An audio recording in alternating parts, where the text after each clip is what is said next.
This is the Founders Catalyst. Hello, folks. Welcome in for the most recent installment of the Founders Catalyst. Lee, how are you, brother? Steve, Happy New Year to you.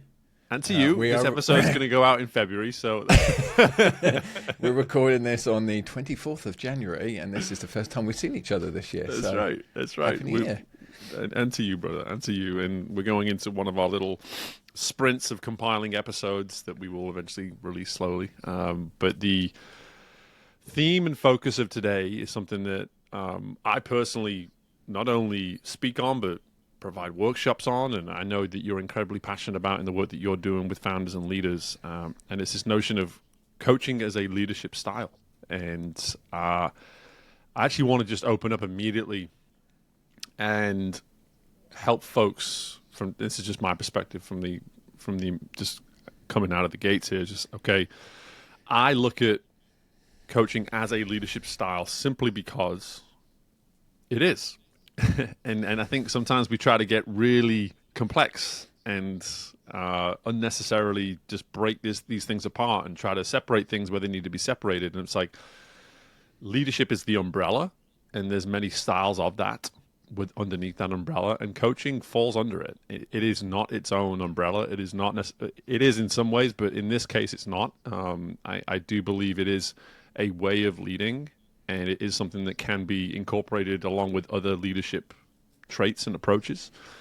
But for me, there's a simplicity to it, and I wanted to just kind of start there and just throw that at you and just say that, for me, is really how I look at it. And when I start to break this down with people, I try not to get too far away from the simplicity of it. And I think sometimes when we try to over categorize and things like that, that's when we start to make something seem that it's something more than it actually is. So just with that, I'm just curious, when I share it that way to open up, what are your thoughts on that? I think the first thing that comes to mind is establishing what leadership is. So what does leadership mean to you and me? Yeah. So I'll have a little stab at what I think leadership means. And I think the first thing for me is leadership's a responsibility.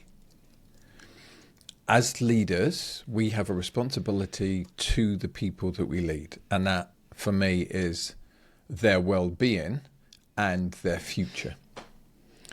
So when I think of leadership, I think there is a mentorship component to it. Part of my job is to support the person or people in front of me being absolutely the best versions of themselves, both in their work capacity and as human beings, because I think you get better work from better human beings. Mm-hmm. And as a sports coach, my philosophy was the sports program should result in better human beings, and their ability to do sport better was a byproduct of creating better human beings. And that's very much how I see leadership. Mm. And then the coaching part of it is, well, how do you create better human beings? So the coaching model for me is you take somebody where they are now, you establish where they want to get to, and then you support them on that journey. So that's basically how I view coaching. Client comes to me, where are you now? Where do you want to get to? What do we need to work on to help you get there? What do we need to uncover? What's getting in the way? What are the emotional roadblocks? What's the lack of skill? Whatever it is that's going to get you to where you're going to go. So I think that's how I look at leadership. And I think one last thing on that, I really like that you said about making it too complex. There's all these books on leadership. There's all these styles of leadership. Personally, I think the best leaders are chameleons. And from that, what I mean is that they adapted themselves to support the people they're leading, rather than expecting the people they're leading to adapt themselves to their particular style. Because if you only have a style of leadership, then you can only work with certain types of people. Whereas if you're a much more adaptable leader, that opens up the breadth of people that you can work effectively with. I absolutely love that chameleon part, even though when I put it in my notes, it came out as chamomile. Turns out I have some dyslexia too, folks. Maybe you just really like tea. There's that too. But the chameleon part of it is so true, and to build upon that, you use that word adaptability. to adapt, we have to actually say at some point, we're going to create enough of an awareness about what we're doing and who we're doing it with to care enough to adapt. It's like adaptability really is a completely useless trait if you're not aware enough to see how you need to adapt based on certain circumstances. So that's almost something we can put a pin in a way for now and get to, because coming back to the overall focus of this chat around coaching is, okay, to start with coaching and say, as a leadership trait, my intention is to create better humans. And I can do that through coaching. And for me, to create a better human and preface it with that, you're actually immediately putting something that when I speak to this in workshops, I explain to people that coaching isn't something you can do when you're passing somebody in the hallway. Coaching requires intimate attention. It requires a commitment to a shared space. And immediately we get into, in both a metaphorical and literal sense, is that you have to open the door. You have to open the door and say, come on in, take a seat. I want to, and then obviously you're not saying things like, I'm going to now coach you, but you're being intentional around the practice of coaching and respecting it enough to where you're giving it the environment it needs to be effective. And I think that is what this part of the leadership umbrella that we're creating here, this is what separates coaching in a way. I'm sure you can make an argument that there's other pieces in the leadership, circle that we're creating here, the bucket, let's go with bucket.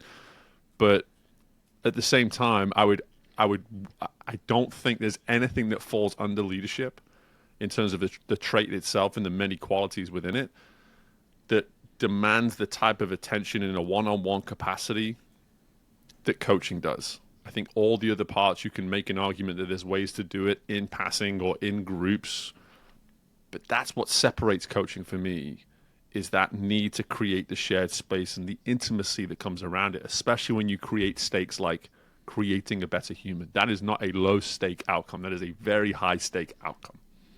Yeah.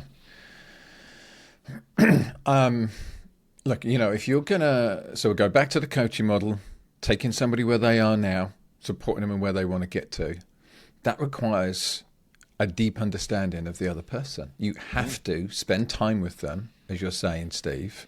You have to understand them. So that means you've got to ask questions. You've got to ask and establish, where are they now? Right, okay, what's the skill set you have? Where are you now in your career? Where would you like to go to in your career? And that necessitates a lot of questioning, a lot of listening, a lot of care, and it takes time. And I think often leaders avoid this type of leadership because they think it's going to be too time intensive. I don't have time for those kind of meetings, Lee. I don't have time to put that much effort in. However, in my experience, the leaders that really embrace this, what happens is they have more thoughtful relationships with the people that they work with. The people want to work harder for you because they understand that you care for them, and we all will work harder for somebody that we think cares for us. And their skill set, their ability, their communication, their ability to work with others all improves from this process. So you actually get a much better worker and a much better skilled colleague or employee.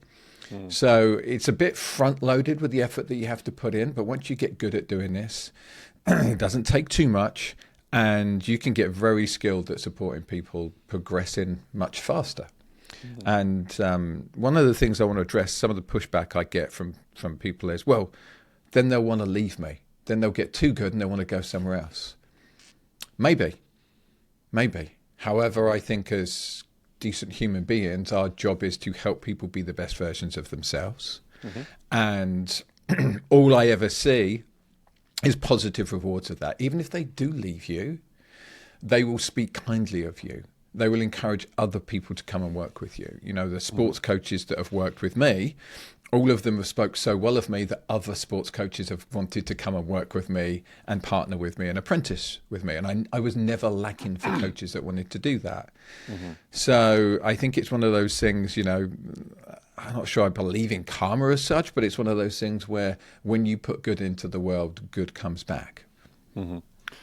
Yeah, and to go back even to that first word you used around defining leadership of responsibility, like you have a choice as a leader to either be responsible for that or not. It's a very conscious choice.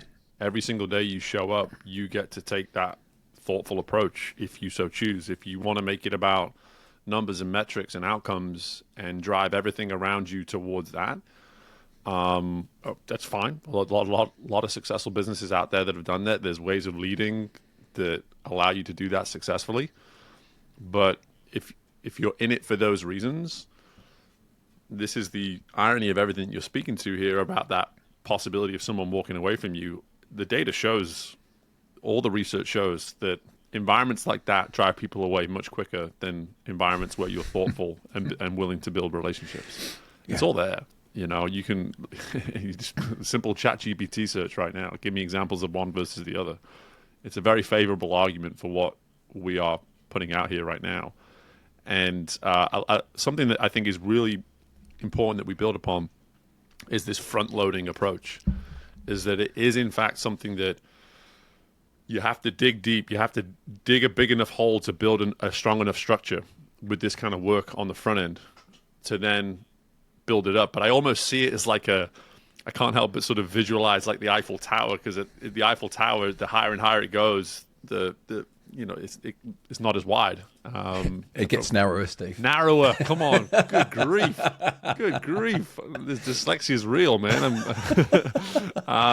Anyway, the fact, and that's the thing for me, is like that is a great example for that. It's just to say, hey, if you're willing to, on the front end, if you're willing to build a deep enough foundation for this coaching approach to be applied, over time, the responsibilities, the time that it takes actually gets smaller and smaller, because you get so familiar with the individual that you know exactly what to say and when to say it. And you don't have to spend as much time going deep and figuring out all the different intricacies that can maybe come with a certain situation. So I really appreciate you mentioning that, because I think if we can get through that initial resistance of doing the work, so to speak, on the front end, the benefit is just momentum on the back end. And part of the journey for me is that we teach people to coach themselves. So when I think back to my athletes, my want with high-level athletes was, say I got food poisoning on the day of the Olympics, they could perform just as well whether I was there or not, because they had the ability to understand themselves, assess themselves, know what they needed in the moment. And it's exactly the same here. Leadership from the coaching lens means we are also trying to create more leaders. That's the whole point of this, right? So I think good leaders know the responsibility of creating more leaders, and you're trying to create leadership in everybody around you. And leadership for me is a way of being, rather than, oh, I manage so many people, therefore I'm a leader. It's just the way that you approach life. Yeah. And I think the more that we do to help people be able to lead their own lives more effectively, as you say, the better the team ethos is, the better people understand how they fit into the team, the more they care themselves about their role, your role, the whole process, the whole program, the better that we all do.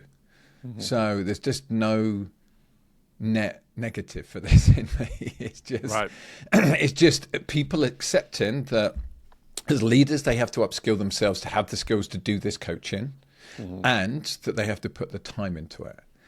And where I see it, where it's interesting, so, you know, my crowd is the smartest people. So the people I coach are the entrepreneurs that start these really smart companies. They're super smart. They can do it better than anyone. And they get tripped up on this type of leadership because they just expect everybody to be able to do things as well as they can. So this is a good challenge for them. And when they get this, there's a huge shift in their leadership when they go from, oh, I just expect you to be as smart as me, why can't you do it? And having that frustration of, why can't you do it? And being frustrated the whole time to, oh, it's my responsibility to help you and support you. And I see this all the time. There's a light bulb moment 3 to 6 to 9 months into our work where it just is flashing light bulb goes, oh, it's my responsibility. Oh, I can't just expect. I have to put something into this.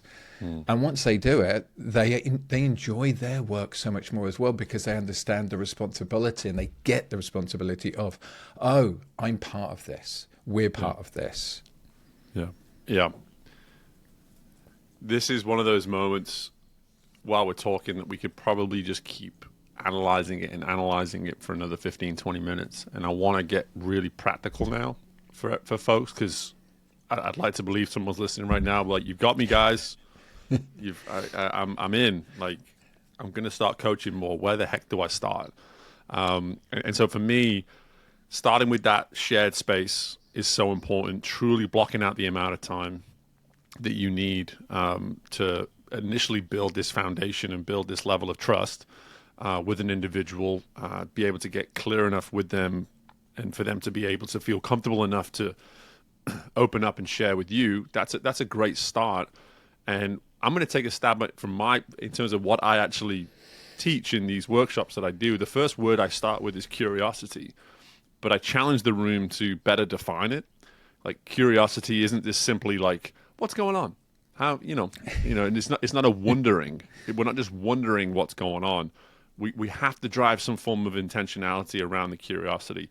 And to your point, it's why I love that we're starting with this notion of creating better humans, because suddenly we're going to ask questions that serve that as the end goal. We're going to get curious towards the individual in front of us, as opposed to other parties involved, the situation involved, whatever it may be. Asking the kind of questions that serve the individual, and to say, listen, this is typically not what I do, because maybe you're practicing coaching for the first time as a leader, but I'm truly curious how you're feeling right now in regards to maybe a certain situation that's going on. But to start with the individual, not make it about the situation and not make it about the other parties involved, but just say, listen, I want you to speak openly and freely about how you feel right now, so that I can better understand you. And that is your only curiosity. I want to better understand the person that is sat across from me, and not make this about a win for me, not make this about a win for the situation. Literally gain an understanding through curiosity about the individual that's sat right in front of you. So that's where I always encourage people to start. I'm curious, mate, from your side of things, like, is there anything different to that? How do you push back against that? I'd love to learn your side too. I want to pause for the listeners at the moment. So you just shared something I think super important. You did it very effortlessly, because this is so established for you as a way to communicate. And that is I'm feeling vulnerable right now. I'm trying something new. Let me actually speak to that and point that out. Hey, I'm trying something new.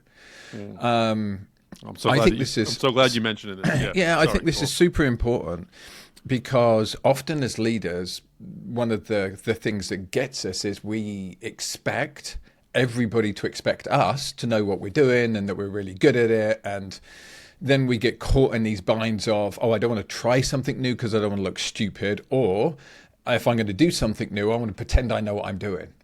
And you don't need to, right? That's not leadership. That's ego. Let go of the ego and say, hey, I'm elevating my leadership, and part of what I'm doing is I'm working on my ability to coach.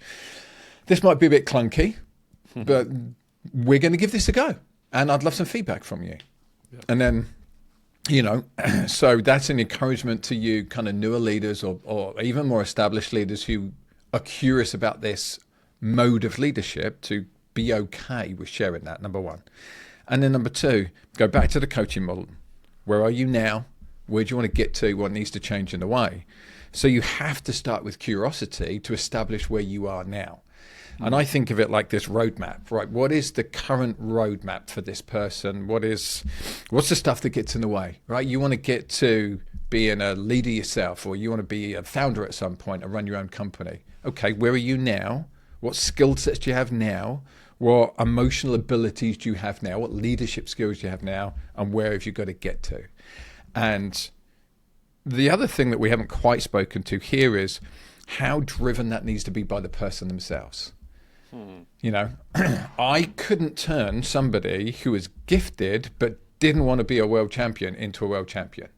Right? You have to want to do this as well. And this is going to be one of the frustrating things of leadership is you can see the potential in people. They either can't see the potential themselves yet, or they don't care, right? They're comfortable saying, this is the level of commitment, this is the level of responsibility that I'm comfortable at, I don't want to go anymore. I had a conversation with a client today. I said, where do you see yourself in 5 years? And they said, doing what I'm doing now. I'm like, great. So what else do you need to do to be better at what you're doing now? And there was kind of 2 or 3 things they thought, right, I could do that. But they didn't have a huge commitment to, I want to get so much better, because they really like what they're doing now. And that is also okay. There's no, we come from this world of performance, drive, push. It's also okay to know where you really fit into something and what really works for you and what doesn't. But the most important thing here is the person you are coaching has to take ownership for that, right? They've got to say, I'm in, this is where I'm at now, this is where I want to get to. And our job as leaders is to help them establish that. It's a partnership. You are not forcing them to be a better human. You're not forcing them to learn more. You are saying, where are you now? Where do you want to get to? How do I support you in that process? Yeah, love it. And an immediate just story of my own to that point that you're making here about just simply getting clear on what the person wants and is willing to take ownership for. My wife was in a similar situation. She saw a ton of improvement in her career. She's promotion after promotion within a hospital that she worked in. And at no point did anybody just stop and ask her, is this what you want? She felt as though she was moving on the right path. And none of the leaders above her wanted to just say, hey, just checking in. Over the last 3-4 years, you've seen 3 different promotions. Responsibilities continue to improve. We put more and more on you. Like, is the path that you're going on right now the path that you've always wanted to be on?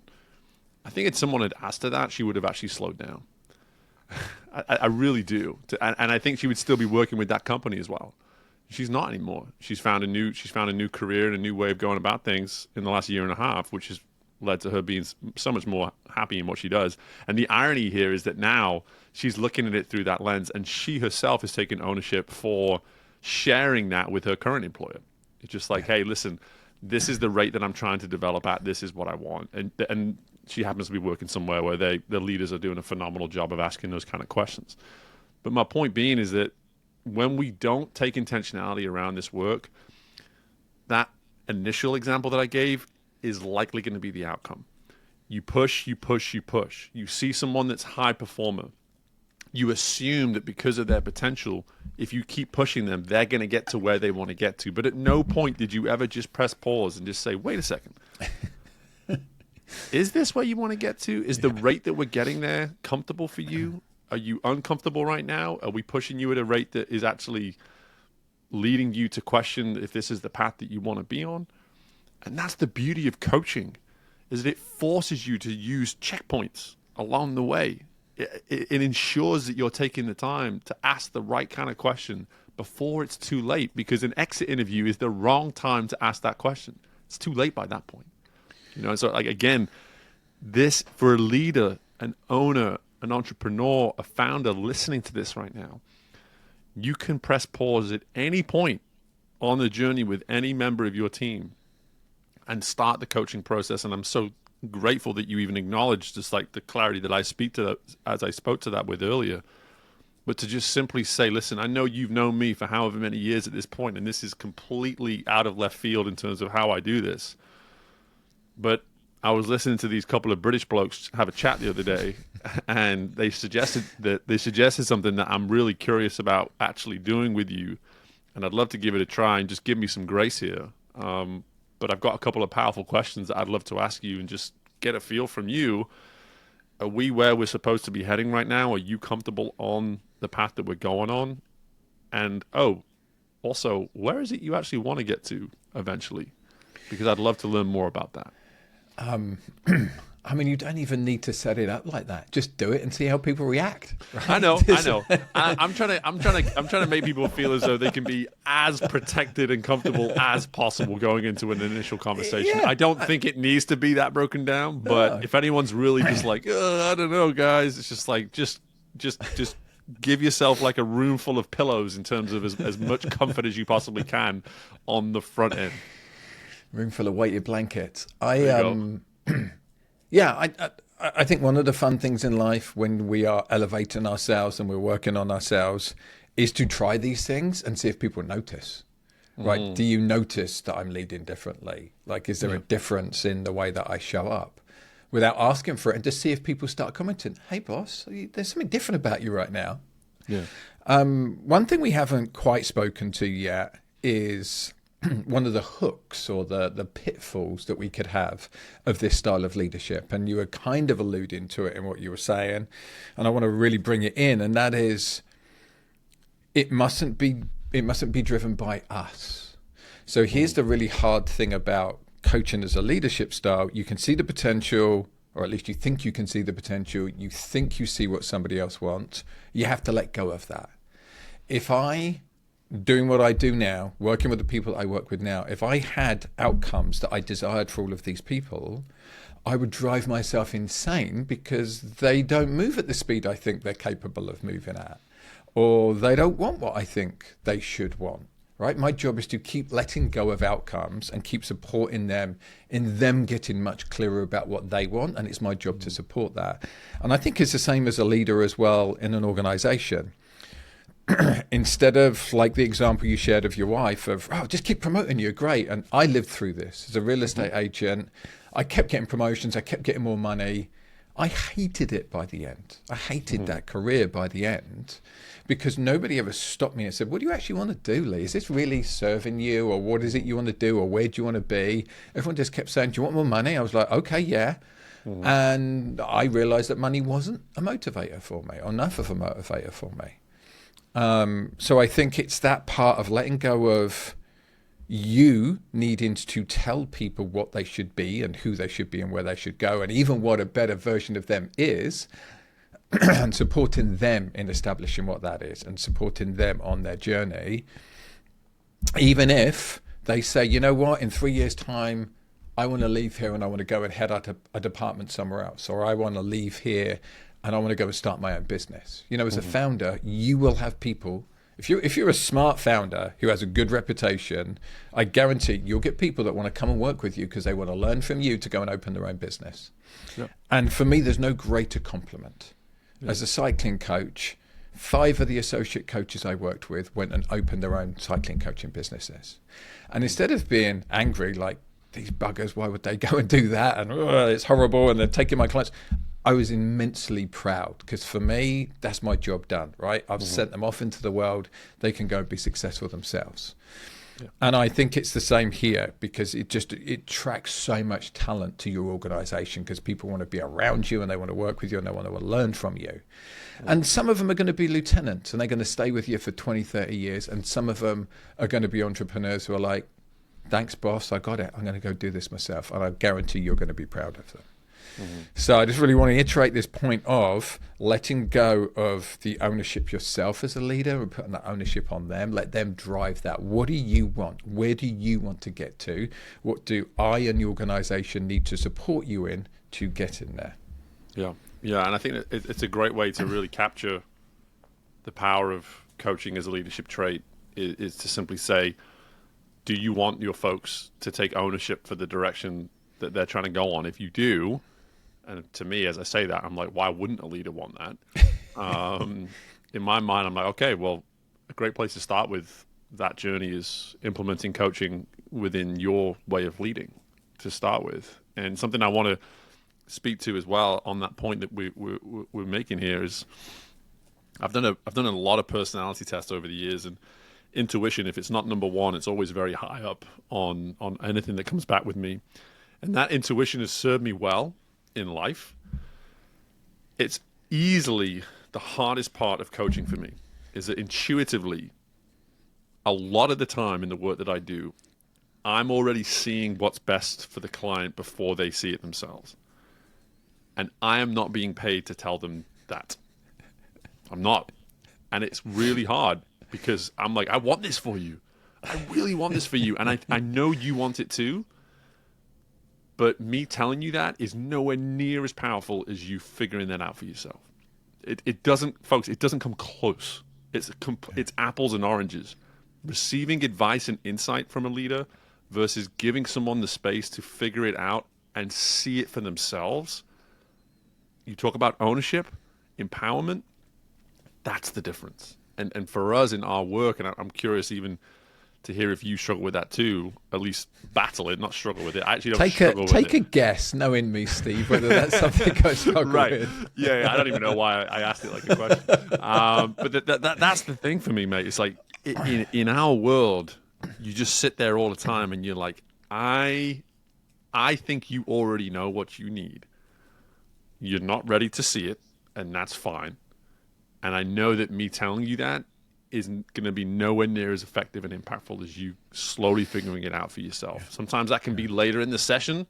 Sometimes it can be a couple of months later. And our job in that position as the coach, and what I encourage you as a leader, is to remain patient and go back to everything that we started with here, is focusing on the individual and the person in front of you, figuring out what it is they need in order to create the better version of themselves. Yeah. If you do it that way, you find the patience, you find the ability to wait for the discovery themselves. Yeah. I'm going to speak to two examples here as we're wrapping up. First one, young man, me, in therapy, first session, I talk about, my family, my dynamics, my father, and the therapist says at the end, yeah, we've got a lot of work to do here, Lee. I think a lot of this is going to be related to your relationship with your father. I was like, no, fuck that bloke. He was an arse, nothing to do with him. I've stopped thinking about him since I was 14 years old, or stopped caring about our relationships when I was 14 years old. And he just looked at me and he smiled and he said, okay. And he did not mention it again until 6 months later. I said, hey, James, I think a lot of this is about my relationship with my dad. And he just smiled and he went, you ready? And then we dived into it. Right. So it is that thing of, as coaches, you can throw it out there, and if it doesn't get received, you just sit back and you go, I know this is the thing. My gift is insight. I can see what's going on before you.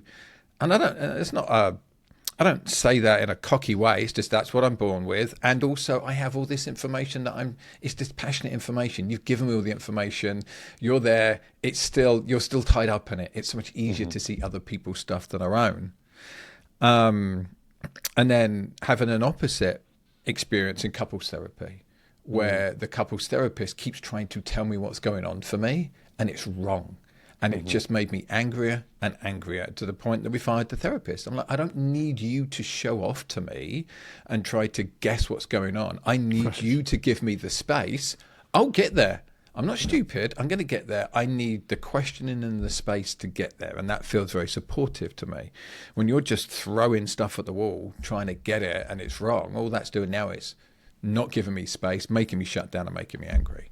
Yeah. So yeah, it's this fine dance between seeing things that the other person can't see.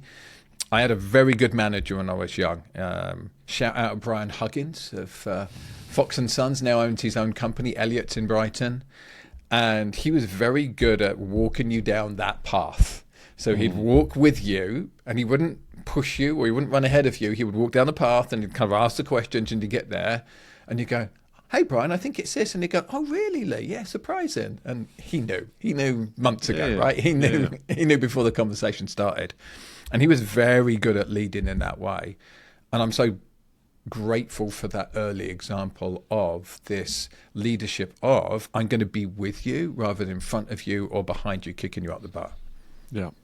Great way to close it. Just that knowledge of using coaching as a way to be with a person that you're overseeing and developing.